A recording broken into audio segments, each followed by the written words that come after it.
नमस्कार दोस्तों, एक बार फिर से आप सभी का स्वागत है मेरे YouTube चैनल सिविल लाइफ पर। तो हम पढ़ रहे थे भारत की खोज, इसमें दूसरा चैप्टर हमारा चल रहा था और आज का टॉपिक है भारत की विविधता और एकता। विविधता यानी कि डाइवर्सिटी और एकता यानी कि यूनिटी। यानी भारत में विविधता में एकता देखने को मिलता है। यानी हम सभी हर तरह से अलग हैं, चाहे वो भाषा के रूप में हो, खान पान के रूप में, संस्कृति, हमारी आस्था, विश्वास, रीति रिवाज, हर रूप में हम एक दूसरे से अलग हैं। फिर भी अलग होने के बावजूद हम सभी एक हैं, हम सभी भारतीय हैं। भारत की विविधता अद्भुत है, प्रकट है, वह सतह पर दिखाई पड़ती है और कोई भी उसे देख सकता है। यानी हमारी एक अद्भुत विविधता देखने को मिलती है यहाँ पर, हर तरह की विविधताएं, और ये प्रकट है, ये सतह पर दिखाई पड़ती है।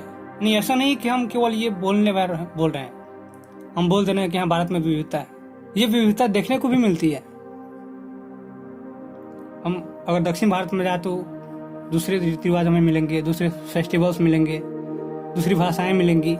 वहीं उत्तरी भारत में चल जाए या उत्तरी पश्चिमी में चले जाए तो दूसरी भाषाएं, दूसरी संस्कृति।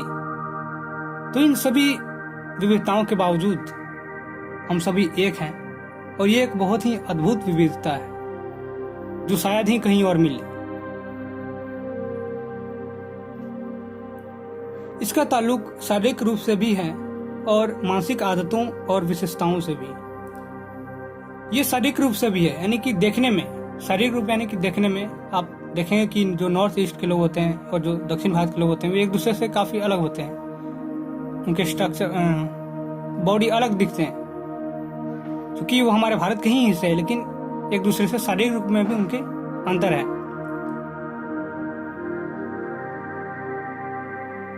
और मानसिक आदतों और विशेषताओं से भी, उनके सोचने की जो आदत है, जो सोचने की जो विशेषताएं हैं वो भी अलग है। बाहर से देखने पर उत्तर पश्चिमी इलाके के पठान और सुदूर दक्षिण के वासी तमिल में बहुत कम समानताएं हैं। उनकी नस्लें भिन्न हैं, हालांकि उनके भीतर कुछ समान सूत्र हो सकते हैं। यानी अगर देखने पर हमें ये पता चलेगा कि ये जो उत्तर पूर्वी भारत के यानी कि जो पठान लोग हैं, और पठान और यदि तमिलनाडु के, अगर हम वहाँ के लोगों की बात करें, दोनों में अगर कंपैरिजन करें तो हम पाएंगे कि काफी विभिन्नताएं हैं दोनों में, शारीरिक रूप में भी, और उनकी नस्लें भी भिन्न हैं। नस्लें नहीं होता है, ब्रीड, वे अलग तरह ही दिखते हैं। मतलब अगर कोई दूसरा देखे, अगर कोई विदेशी दोनों लोगों को देखे तो वो बोलेगा नहीं कि दोनों एक ही देश के हैं, बोलेगा कि अलग अलग देश के हैं। लेकिन हम सब जानते हैं कि सभी भारतीय एकजुट है, सभी संस्कृति एक साथ मिली हुई है। वे चेहरे और शरीर गठन में, खाने और पहनावे में और भाषा में एक दूसरे से भिन्न होते हैं। तो अब तक जितने भी मैंने बात की है वो सभी यही है कि खान पान में भी, शरीर गठन में, भाषा अलग अलग बोलते हैं, अलग अलग पहनावे उठाए हैं उन लोगों का, ये सभी अलग अलग होते हैं। वे पश्चिमी सीमांत प्रदेश में मध्य एशिया की गमक तो उत्तर पश्चिमी सीमांत प्रदेश में मध्य एशिया की गमक तो है ही, वहाँ के बहुत से रीति रिवाज जैसे कश्मीर के भी हिमालय के उस पार के देशों की याद दिलाते हैं। यानी उत्तर पश्चिमी जो सीमांत प्रदेश है, यानी ऊपर उत्तर और ये पश्चिम, जो उत्तर पश्चिमी जो सीमांत प्रदेश है, यानी जो पाकिस्तान अफगानिस्तान के पास, और वहाँ पे जो मध्य एशिया की गमक तो है ही, वहाँ के बहुत से रीति रिवाज जैसे कश्मीर के भी हिमालय के उस पार की यादें दिलाते हैं। नहीं, हिमालय के उस पार में जो भी अलग अलग देश है, वहाँ की रीति रिवाज भी यहाँ पर सीमांत प्रदेशों में देखने को मिलती है।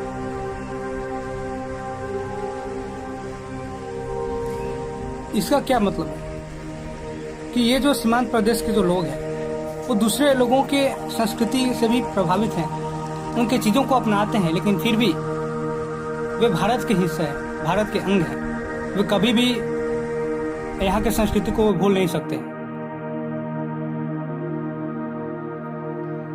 पठानों के लोक प्रचलित नृत्य रूसी कोजक नृत्य शैली से मिलती है। यानी जो पठान के जो लोक प्रचलित नृत्य है वो रूसी कोजक यानी रूस में जो कोजक नृत्य शैली है उससे मिलते हैं। यानी कि अलग अलग देशों से मिलते हैं यहाँ के जो पठान के लोग जो नृत्य है, वे लोग जो जिस नृत्य को परफॉर्म करते हैं वो रूसी कोजक से मिलते हैं। इसका मतलब क्या है कि वे वहाँ के संस्कृति को भी मानते हैं, वहाँ के संस्कृति भी उनके जीवन में है, लेकिन फिर भी वे भारत के हिस्से हैं। ऐसा नहीं है कि वहाँ के संस्कृति अपना लेने पर वे भारत से अलग हो जाएंगे।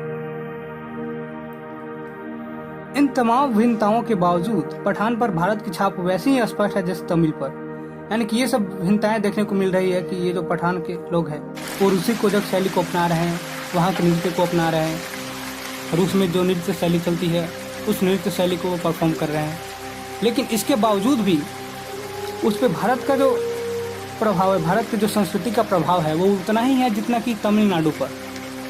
ठीक है, अगर कंट्रोल की बात करें, अगर नियंत्रण की बात करें तो जो तमिलनाडु के लोगों पे जितना नियंत्रण है उतना उन लोगों पर भी है। यानी यहाँ पे बेसिकली कोई ऐसी नियंत्रण की बात नहीं है, लेकिन इस संस्कृति में वे इस तरह से जुड़ चुके हैं कि वे भले ही किसी और संस्कृति को अपनाएं, किसी दूसरे के नृत्य शैली को अपनाएं, लेकिन फिर भी वो भारत से अलग नहीं हो सकते हैं, भारत में अच्छी तरह से घुल मिल गए।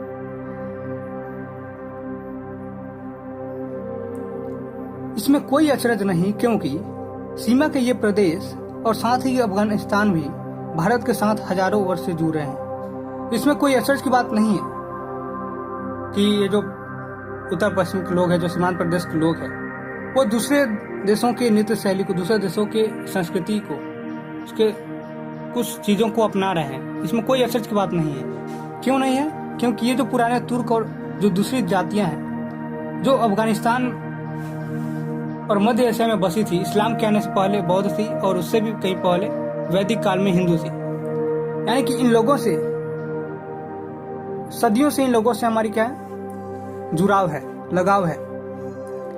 अफगानिस्तान के साथ में भारत के साथ हजारों वर्ष से जुड़ रहे हैं लोग। यानी लोग एक दूसरे से जुड़ रहे हैं, एक की संस्कृति दूसरे से प्रभावित हो रही है।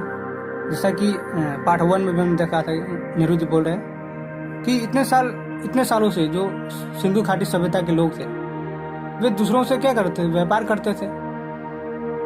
तो उसी तरह से ये जो सीमांत प्रदेश के लोग हैं वो भले ही दूसरे के संस्कृति, दूसरे के किसी शैली को अपना रहे हैं, लेकिन इसके बावजूद भी वो भारत से अलग नहीं है, भारत की संस्कृति से घुले मिले हैं। और जो पुराने तुर्क और जो दूसरी जाति के लोग जो अफगानिस्तान और मध्य एशिया में बसी थी, ये लोग क्या थे, इस्लाम के आने से पहले, यानी कि अभी क्या है वहाँ पे इस्लाम धर्म है। इस्लाम धर्म के आने से पहले क्या थी, वहाँ पे बौद्ध धर्म थी, और बौद्ध धर्म से भी पहले जो वैदिक काल में हिंदू थी। वैदिक काल में वे काल जब वेदों की रचना हुई थी, 4 वेद है, उनकी जब रचना हुई थी उस काल में ये जो लोग थे कौन थे, वे हिंदू थे। हिंदू के बाद वे क्या बन गए, वे बौद्ध धर्म को अपना लिया उन्होंने, और उसके बाद में इस्लाम धर्म आ गया वहाँ। ठीक है, यहाँ पे इतनी सारी परिवर्तन हो रही हैं, फिर भी लोग एक दूसरे से परस्पर क्या कर रहे हैं, प्रभावित कर रहे हैं एक दूसरे को।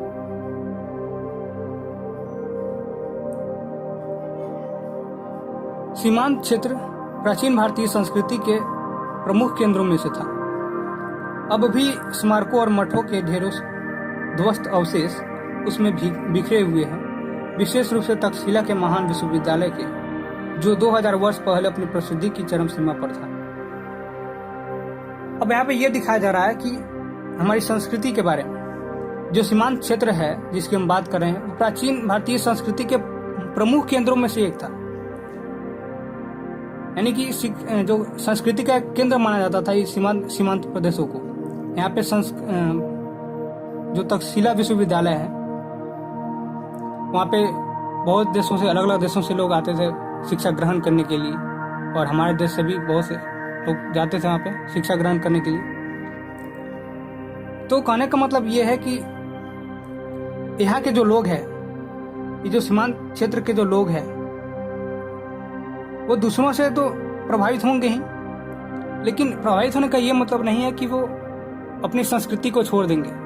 वे अपनी संस्कृति को भी अपनाएंगे, लेकिन साथ ही उन्हें जो अच्छा लग रहा है, जो शैली अच्छा लग रहा है, वो उसको भी अपनाएंगे।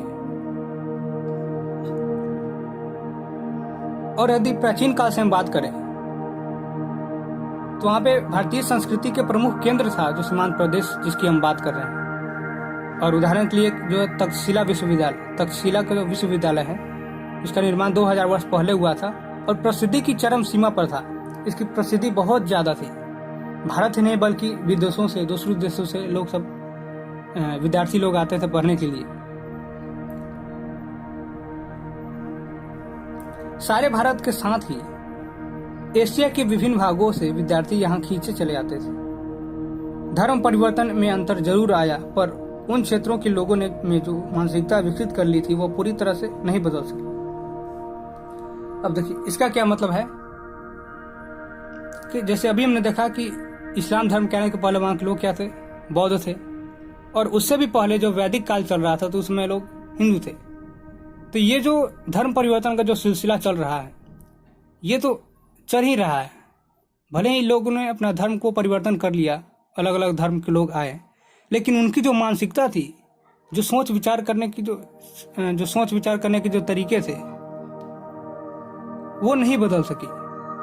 धर्म जरूर बदल गया लेकिन वो मानसिकता जो उनके साथ विकसित हो चुकी थी वो पूरी तरह से नहीं बदल पाई।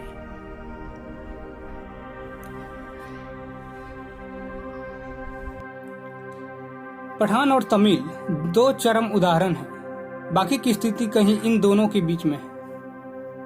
मतलब कि अगर हम जो उत्तरी पश्चिमी जो लोग पठान की बात करते हैं और जो दक्षिणी भारत के लोग तमिल की बात करते हैं तो ये जो दोनों चरम उदाहरण है किसके, विविधता की। भारत में यदि विविधता की अगर एग्जाम्पल दिया जाए तो ये दोनों चरम है, एक दूसरे से काफी अलग है। और बाकी की जो स्थिति है इन दोनों के बीच में है। कहने का मतलब ये है कि अगर पठान और तमिल ये दोनों में अगर कल्पना किया जाए तो बहुत सारी विविधताएं देखने को मिलती है। और बाकी अगर किसी और दूसरे जैसे कि बिहार, छत्तीसगढ़, इन लोगों में जो अगर देखा जाए तो कम ही समानताएं, मतलब कम ही विभिन्नताएं देखने को मिलती है। लेकिन इन दोनों में बहुत ज्यादा विविधताएं देखने को मिलती है। फिर भी ये भारत के अंग हैं।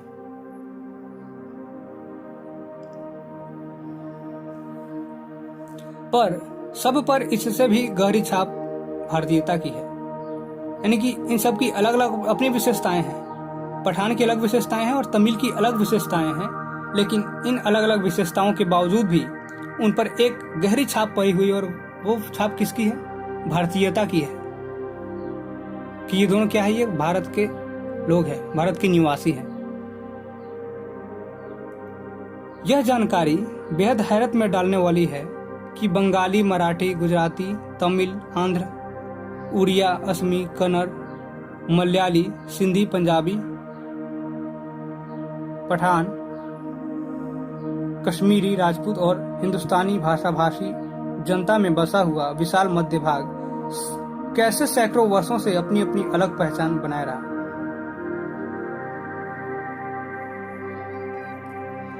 यानी ये जो बात है बहुत ही हैरान कर देने वाली है कि इतने वर्षों से, इतने सदियों से ये सभी चलती आ रही है। इतनी सारी विविधताएं, अलग अलग भाषा भाषी के लोग हैं, वो किस तरह से एक मध्य भाग में, ठीक है, इस विशाल एक मध्य भाग में इतने वर्षों से कैसे अपनी पहचान बनाए रखी, ये भी एक विशेषता ही मानी जाती है। अगर एक दूसरे से प्रभावित होने की बात होती तो वो कब का इतने सारे भाषाएं मिलकर छोटी एक दो भाषाएं ही बची रहती, इतनी सारी अभी तक नहीं रहती। लेकिन ये प्राचीन काल से ही चली आ रही है और आज भी है। इसका मतलब कि कुछ तो इन लोगों की विशेषताएं हैं।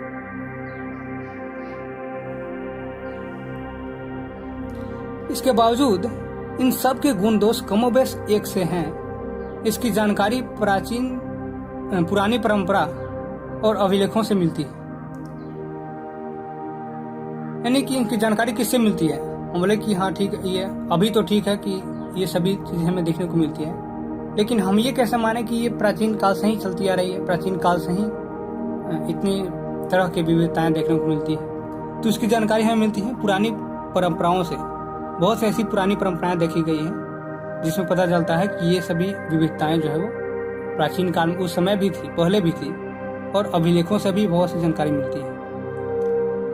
तो ये कुछ की पॉइंट्स है, आप ध्यान में रख सकते हैं, इससे सवाल भी बन सकते हैं। साथ ही इस पूरे दौरान वे ऐसे भारतीय बने रहे जिनकी राष्ट्रीय विरासत एक ही थी और उनकी नैतिक और मानसिक विशेषताएं भी समान थी।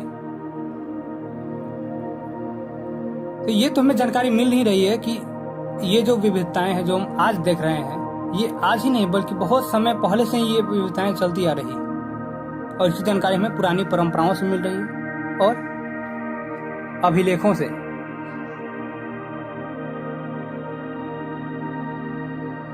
साथ ही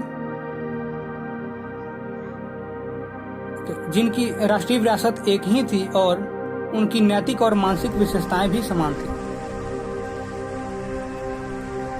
मतलब कि वे लोग क्या मान रहे हैं, उनकी जो राष्ट्रीय विरासत एक ही मान रहे हैं। विरासत यानी कि जो उनके पूर्वजों से मिला है। तो वे लोग ऐसे भारतीय बने रहे इस पूरे साल के दौरान, पूरे समय के दौरान, कि वे अपने विरासत को एक राष्ट्रीय विरासत मान रहे हैं कि हम सभी की विरासत यही एक है। ये जो भारतीयता है, ये भारतीयता उनकी एक राष्ट्रीय विरासत के रूप में जो बहुत समय पहले से ही चलती आ रही है और आज भी है। तो इस संस्कृति को वे राष्ट्रीय विरासत मानकर चलते आ रहे हैं और ये अभी तक चली आ रही है। और उनकी नैतिक और मानसिक विशेषताएं भी समान थी। नैतिक और मानसिक विशेषताएं का मतलब, नैतिक मतलब अगर हमें किसी को देखकर जो दुख, अगर कोई दुखी है तो उन्हें देखकर हमें दुख होता है, ये क्या नैतिक विशेषताएं होती हैं। तो उनकी नैतिक और मानसिक विशेषताएं, जो सोचने समझने की विशेषताएं, जो किसी चीज के बारे में सोचने की जो विशेषताएं हैं, वो सभी समान है। तो मूल रूप से नैतिक और मानसिक विशेषताएं दोनों एक समान है। प्राचीन चीन की तरह प्राचीन भारत अपने आप में एक दुनिया थी, एक संस्कृति और सभ्यता थी जिसने तमाम चीजों को आकार दिया था। यानी प्राचीन चीन की तरह, प्रारंभ में हमने बात किया था कि जो चीन और भारत की सभ्यताएं बहुत ही पुरानी सभ्यताओं से जुड़ी हुई है। ठीक है, तो उस चीन की तरह भारत में भी अपने आप में एक दुनिया थी, एक संस्कृति और सभ्यता थी जिसने तमाम चीजों को आकार दिया, अलग अलग चीजों की विविधताओं को आकार दिया। अगर हम पूरी दुनिया में घूमते हैं तो हमें अलग तरह की विविधताएं देखने को मिलती है। लेकिन अगर भारत को भी एक दुनिया की नजर से देखें कि भारत भी क्या अपने आप में एक दुनिया है, क्योंकि जो विविधताएं हम विश्व में अलग अलग देख सकते हैं वो हम भारत में भी देख सकते हैं।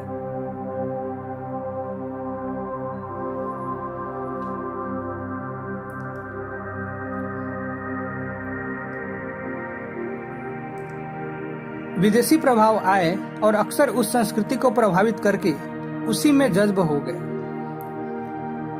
यानी बहुत से ऐसे लोग हैं, बहुत से लोग विदेशों से आए, वे अपनी अपनी अलग अलग कल्चर, संस्कृति के साथ आए और उन्होंने अक्सर इस संस्कृति को प्रभावित किया, प्रभावित करके उसी में जज्ब हो गए। यानी उनकी जो सभ्यताएं थी, उनकी जो संस्कृति थी, वो संस्कृति के साथ तो यहाँ आए, लेकिन हमारी संस्कृति को प्रभावित करने के बजाय वो खुद ही संस्कृति में जज्ब हो गए। वे खुद ही हम लोगों की संस्कृति को मानने लगे। तो इससे पता चलता है कि हमारी संस्कृति कितनी मजबूत थी, उसकी मजबूती कितनी ज्यादा थी। जब भी विघटनकारी तत्व उभरे, तत्काल उन्होंने सामंजस्य खोजने के प्रयास को बढ़ावा दिया। विघटनकारी तत्व का मतलब कि कुछ ऐसी बातें, कुछ ऐसे तत्व जो लोगों के बीच में भेदभाव पैदा करता है, एक दूसरे को अलग करने की कोशिश करता है। तो ऐसे बहुत बार एक दूसरे को अलग करने की बातें उभरी, कुछ तत्व आए, लेकिन फिर भी उन्होंने सामंजस्य खोजने के प्रयास किए। अगर जब बात आती है एकता और अखंडता की और एक दूसरे से अलग होने की, तो लोग हमेशा यही सोचते थे कि हम किस तरह से एक साथ रहें, हमारी एकता किस तरह से बनी रहे, न कि हम किस तरह से अलग हो। से मानिए कि अगर कोई आकर किसी के बारे में कुछ गलत बताता है कि हाँ ये ऐसा है वैसा है, यानी कि मूल रूप से आपके बीच में भेदभाव पैदा करता है कि आप दो लोग कोई अलग हो जाए, कोई समुदाय एक समुदाय दूसरे समुदाय से अलग हो जाए, तो वो जो दो समुदाय वो हमेशा ये कोशिश करेंगे कि हम किस तरह से एक साथ हो जाए। हमेशा सामंजस्य की खोज करते हैं कि एक दूसरे से हम किस तरह से यूनिटी में रहे, यानी कि अलग ना हो। तो यहाँ के जो लोग हैं, यहाँ के लोगों ने वही कार्य किया। यानी जब भी विघटनकारी तत्व आए, जब भी विदेशियों ने या फिर अन्य लोगों ने जब भी इस संस्कृति को अलग करने का प्रयास किया, तब यहाँ के लोगों ने एकता को बनाए रखा और एकता को बनाए रखने के अलग अलग कारण खोजे कि क्यों हम एक रहना चाहते हैं और क्यों हम अलग नहीं होना चाहते हैं।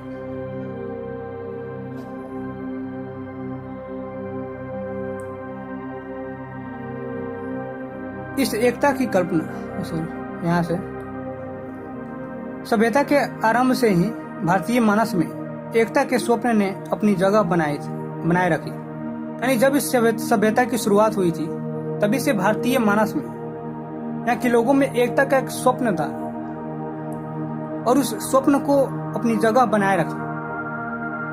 ऐसा नहीं कि वो स्वप्न कुछ समय बाद में जाकर टूट गया कि अब हम एक नहीं होना चाहते। जिस समय इस सभ्यता की शुरुआत हुई, उसी समय लोगों ने ये स्वप्न देख लिया कि नहीं, हमें एक ही रहना है, और वो स्वप्न अपनी जगह पे उसी तरह से रहा और अब तक वो हिला नहीं। इस एकता की कल्पना कभी किसी बाहर से आरोपित वस्तु या बाहरी तत्वों के या विश्वास के मानकीकरण के रूप में नहीं की गई। अभी एकता की जो हम बात कर रहे हैं कि जब सभ्यता की शुरुआत हुई तो लोगों ने एकता का स्वप्न देखा कि हम सभी एक रहना चाहते हैं, हम सभी एकता की सूत्र में बंधे रहेंगे। तो ये कोई बाहर से थोपी हुई चीज नहीं थी। ऐसे नहीं कि किसी बाहर से आरोपित वस्तु है कि नहीं सबको एक ही रहना है, कि सभी तुम लोग एक साथ रहते हो तो सभी एक साथ मिलकर रहो। ऐसी कोई चीज नहीं कि लोगों ने बाहर से कोई फोर्स किया हो इस एकता को बनाने के लिए। ये एकता उनके मन से थी। वो दिल से सभी को एक दूसरे के रीति रिवाजों को मानते थे और उनका प्रोत्साहन भी करते थे।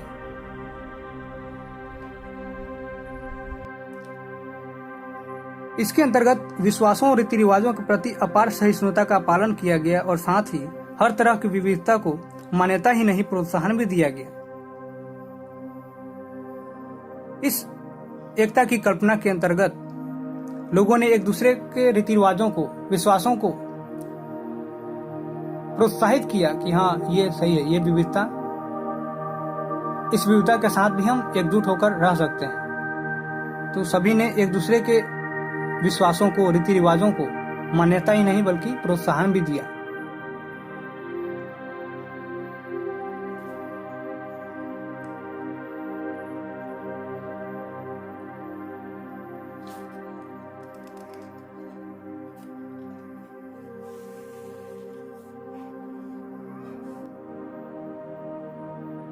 किसी एक देशीय समूह में चाहे वे कितने घनिष्ठ रूप में एक दूसरे के साथ जुड़े हो, छोटी बड़ी भिन्नताएं हमेशा देखी जा सकती है।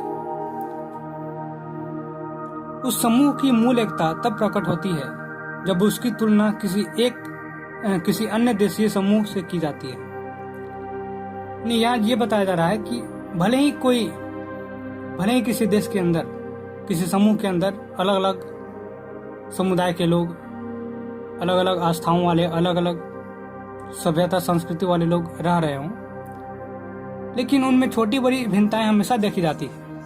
अगर हम भारत की ही बात करें तो जैसा कि उदाहरण हम देखें कि पठान और तमिल की, उन दोनों में काफी भिन्नताएं देखी जाती हैं। तो जब हम अपने देश के लेवल में, जब हम अपने देश की चर्चा करते हैं तो ये भिन्नताएं देखते हैं कि ये इतनी सारी भिन्नताएं हैं। लेकिन अगर पूरे भारत की तुलना किसी अन्य देश से की जाए,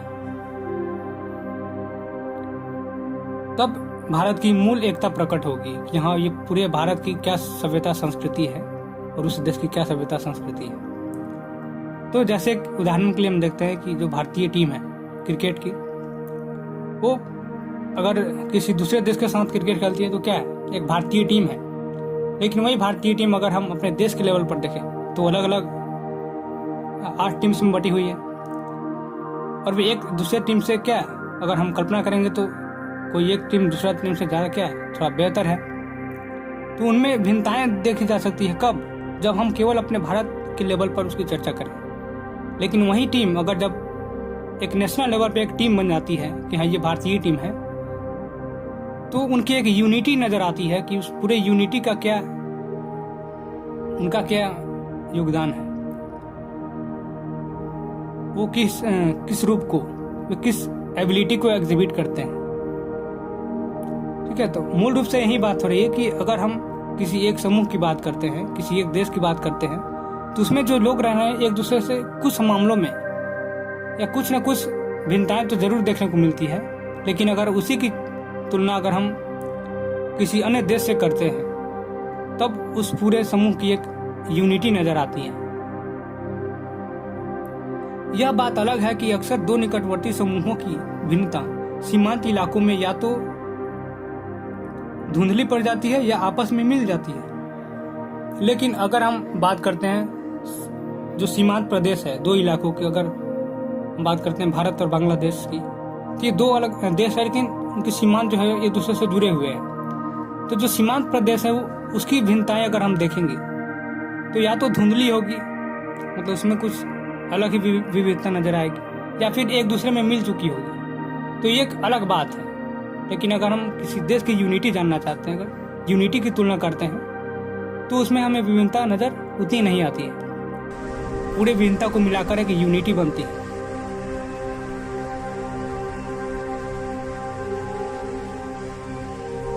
प्राचीन और मध्य युग में आधुनिक राष्ट्र के विचार ने जन्म नहीं लिया था और सामंती धार्मिक या जातीय संबंधों का महत्व अधिक था। यानी अगर हम प्राचीन भारत और मध्य भारत की बात करते हैं, एंशिएंट और मेडिवल एज की बात करते हैं, तो उस समय जो आज के राष्ट्रीय विचार है, आधुनिक राष्ट्र के जो विचार है वो नहीं थे। एक हम जो मॉडर्न नेशन की जो विचार है हमारे आज का वर्तमान विचार, वो पहले नहीं था, प्राचीन और मध्यकालीन भारत में नहीं था। उस समय क्या था, तो सामंती धार्मिक या जातीय संबंधों का महत्व था, यानी राजा लोग सामंतों को महत्व देते थे।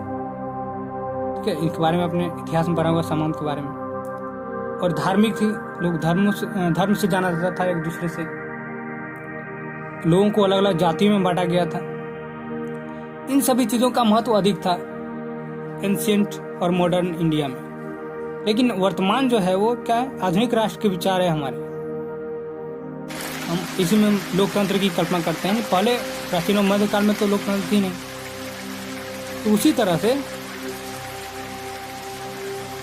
ये उस समय के जो लोग थे वो सामंती धार्मिक और जाति संबंध का महत्व अधिक रखते थे। इन सभी चीजों का महत्व उसमें अधिक था। फिर भी मेरा विचार है कि ज्ञात इतिहास में किसी भी समय एक भारतवासी भारत के किसी भी हिस्से में अपने ही घर किसी अपनेपन की अनुभूति करता था।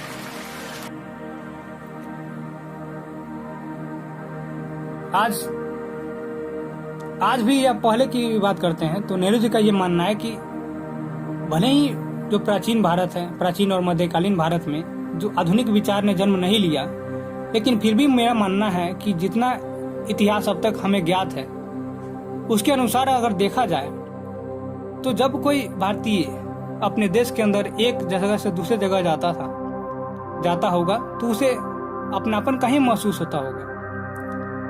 जैसे अगर पूरे भारत को मानते हैं तो दक्षिण भारत के अगर कोई लोग और कश्मीर में जाते हैं तो वहाँ क्या उन्हें अपनापन ही नजर आएगा, वो खुद को विदेशी नहीं समझेंगे या वहाँ के लोगों को विदेशी नहीं मानेंगे, उन्हें एक अपनापन सा लगेगा वहाँ भी। उसी तरह से गुजरात के लोग अगर अरुणाचल प्रदेश में जाते हैं तो उन्हें भी अपनापन का फीलिंग आएगा।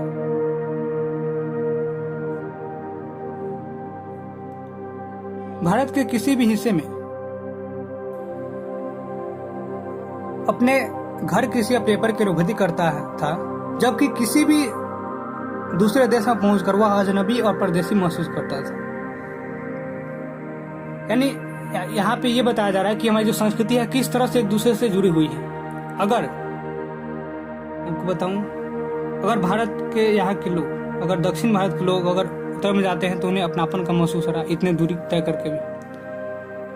वहीं अगर हम बात करें, अगर गुजरात के लोग या फिर कश्मीर के लोग अगर चाइना में चले जाए तो उन्हें क्या लगेगा, अजनबी सा महसूस होगा। तो हमारी संस्कृति एक दूसरे से इस तरह से बंधी हुई है कि हम कहीं भी जाए तो हमें अपनापन कहीं महसूस होगा, अपनापन ही लगेगा। लेकिन वहीं अगर किसी दूसरे देश में पहुंचकर वो एक अजनबी और परदेसी महसूस करता था।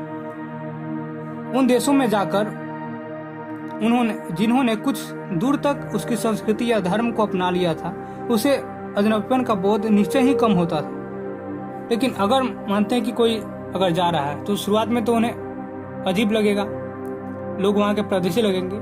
लेकिन अगर वहाँ पे जाकर किसी धर्म को अपना लिया, वहाँ के रीति रिवाजों को अपना लिया, वहाँ की संस्कृति को अपना लिया, तो निश्चित बात है कि वहाँ उन्हें अजनबीपन थोड़ा कम लगेगा, क्योंकि रहते रहते वहाँ की चीज में वो ढल जाएंगे। लेकिन अगर भारत में ही एक जगह से किसी एक कोने से दूसरे कोने में जाए तो उन्हें अपनापन का महसूस, अपनापन का ही फीलिंग आता है।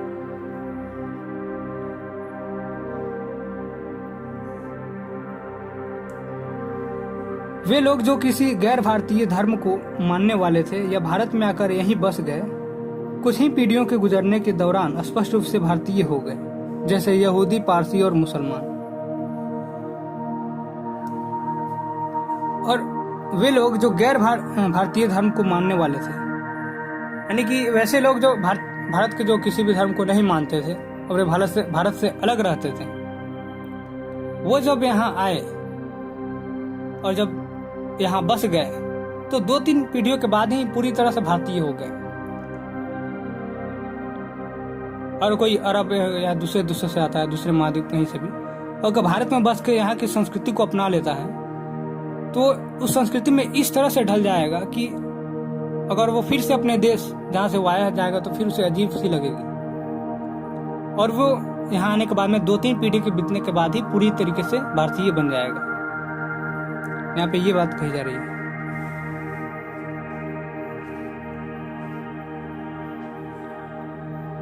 तो यहाँ पे जो भी है वो पूर्व से भारतीय हो गए, जैसे कि यहूदी, पारसी और मुसलमान। जिन भारतीयों ने इन धर्मों को स्वीकार कर लिया, वे भी धर्म परिवर्तन के बावजूद भारतीय बने रहे। ठीक है। और जिन्होंने इन धर्मों को स्वीकार किया, वे धर्म परिवर्तन के बावजूद भी भारतीय बने रहे। यानी जो दूसरे जगह से लोग यहाँ पे आए, उन्होंने अपना धर्म को बदल दिया। यदि वो अगर दूसरे धर्म को बदलते हैं, दूसरे धर्म में परिवर्तित हो जाते हैं, तो भी वे भारतीय ही रहेंगे, क्योंकि वो भारत में ही है। तो भारत में भले आप किसी भी धर्म को मानिए, आप एक धर्म से दूसरे धर्म में जाइए, आपकी मानसिकता जो है और आपकी जो संस्कृति वो केवल भारतीय ही रहेगी, वो बदलने वाली नहीं है।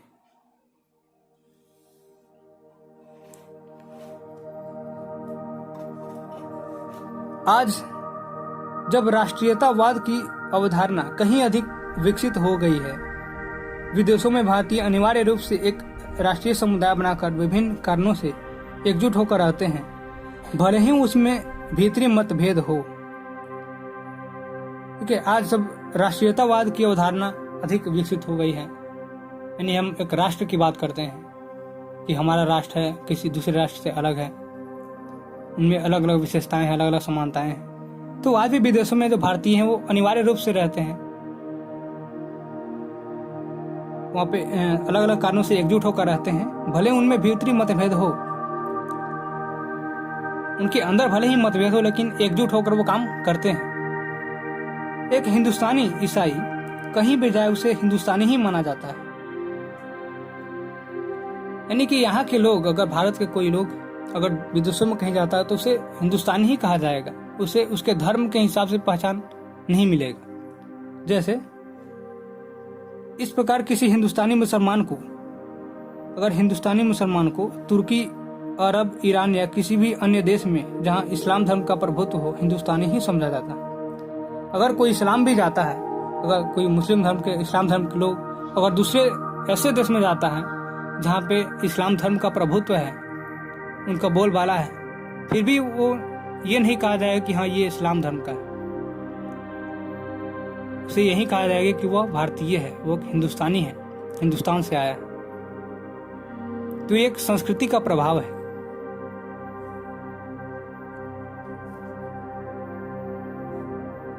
मेरे ख्याल से हम सब के मन में अपनी मातृभूमि की अलग अलग तस्वीरें हैं और कोई दो आदमी बिल्कुल एक जैसा नहीं सोच सकते।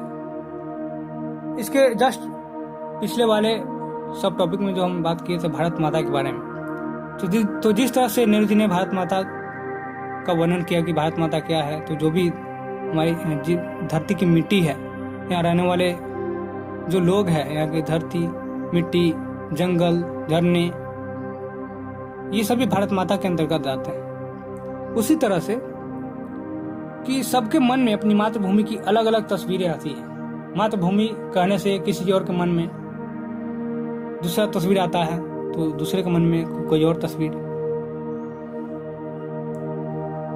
और कोई दो आदमी बिल्कुल एक जैसा नहीं सोच सकता। भले ही लोगों में एकजुटता है, यूनिटी है, लेकिन सोच तो सबकी अलग अलग होती है। और दो आदमी बिल्कुल एक सा नहीं सोच सकता। ऐसा नहीं कि मैं जो सोच रहा हूँ, जो मैं सोच रहा हूँ वो आप भी सोच रहे हैं। सबकी सोच अलग अलग होती है। जब भी मैं भारत के बारे में सोचता हूँ तो मेरे मन में बहुत सी बातें आती हैं।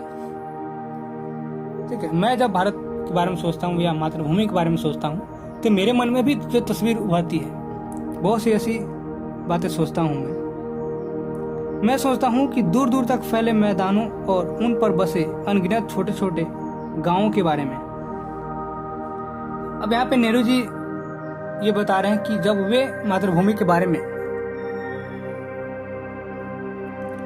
सोचते हैं तो उनके मन में किस तरह का तस्वीर आता है। यानी जब उनसे पूछा है कि अगर मातृभूमि का नाम लिया जाए, मातृभूमि कहा जाए, तो आपके मन में किस तरह का प्रश्न, किस तरह का तस्वीर आता है, तो ये बताते हैं कि जब भी मैं भारत के बारे में सोचता हूँ तो मैं फैले हुए मैदान के बारे में सोचता हूँ और उस पे जो अलग अलग तरह के गांव हैं, उन मैदानों के ऊपर अलग अलग गांव बसे हुए हैं, उन कस्बों और शहरों के बारे में जिसकी मैंने यात्रा की। मैं कस्बों के बारे में और शहरों के बारे में भी सोचता हूँ जिसकी मैंने यात्रा की और इतिहास की कई सारी जानकारियां प्राप्त की।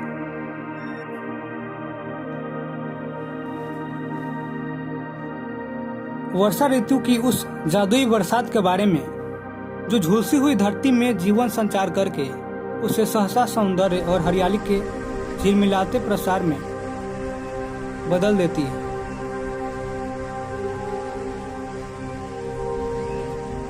यहाँ पे उन्होंने वर्षा ऋतु की विशेषता बताई है कि एक जादुई बरसात की तरह एक जो झुलसी हुई जमीन है उस पे बरसात करके उसे क्या करती है, सहसा सौंदर्य और हरियाली में बदल देती है। यानी जो रेगिस्तान है, जो एकदम जो तप रही है धरती, उस पर जब बारिश होती है तो वो क्या हो जाता है, खिल जाता है, हरियाली छा जाती है उस पर।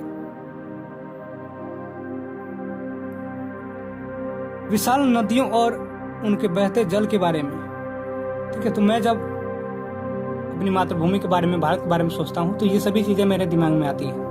तो मुझे विशाल नदियाँ और उनके बहते हुए जल के बारे में, ठंड की चादर से लिपटे खैबर पास के बारे में। खैबर पास क्या है? पास जो है इंग्लिश वर्ड का मतलब होता है कि दर्रा, और दर्रा बोलते हैं दो पहाड़ों के बीच में जो जगह बचा हुआ था उसको दर्रा कहते हैं। तो खैबर पास जो है वो हिंदुकुश पर्वत पे है, जो कि पाकिस्तान और अफगानिस्तान से होकर गुजरती है। तो वहाँ पे बहुत ज़्यादा जो ठंड पड़ती है, ठंड की एक चादर से दिख जाती है, तो मैं उसके बारे में भी सोचता हूँ। भारत के दक्षिणी सिरे के बारे में, लोगों के बारे में, व्यक्ति और समूह दोनों रूपों में। मैं जब लोग के बारे में सोचता हूँ तो मैं व्यक्तिगत रूप में भी सोचता हूँ, यानी एक व्यक्ति के तौर पे भी और एक समूह के तौर पे भी।